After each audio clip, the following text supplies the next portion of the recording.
So the thing is there that today the Muslims are more bothered about their seat in dunya.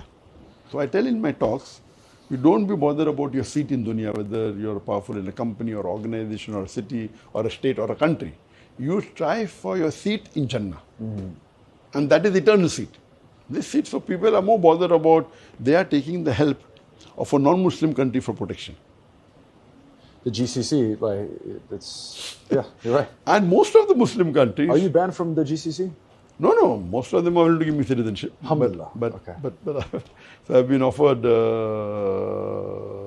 from 15 countries citizenship. But I prefer, Malaysia. Malaysia, it's a good choice. And I have to say you made the right choice. I prefer staying in Malaysia, mashallah. So the thing is there that unfortunately, of course, they love me, they respect me. So we are trying to use whatever a little bit influence we have to try to get them closer to Quran and Sunnah. Right. And now the situation you see that we should realize that Allah is the one. If Allah helps you, no one can overcome you. And we see in the history of the Prophet, in the Battle of Badr, where Muslims were only 300 and the opposition was 3 times more and they won the battle. The same thing now you see what's happening in Afghanistan. For more than 20 years, they have spent more than $1 trillion, America. And finally they had to leave Afghanistan. Taliban won against the strongest military in the world. And they were the weakest country. Now what's happening in Iran? So with all the top fighter jet, F-35, F-16, F-15 and their radar, everything, Muslims should realize that the one who can protect us best is Allah.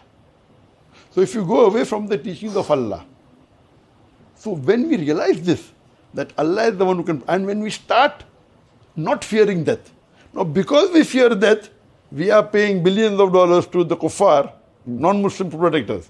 When you don't fear death, so the Prophet said, Kahan will be in the Muslim.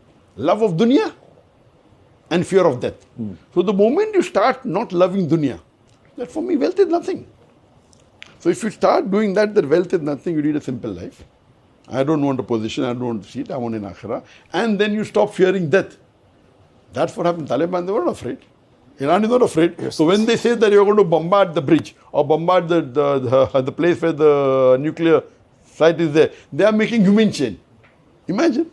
Other people run away. That if they're going to bombard, they run away. So they're making a human chain. That means they don't fear death. Oh, okay, we have differences with Iran. Correct? They have done their atrocities.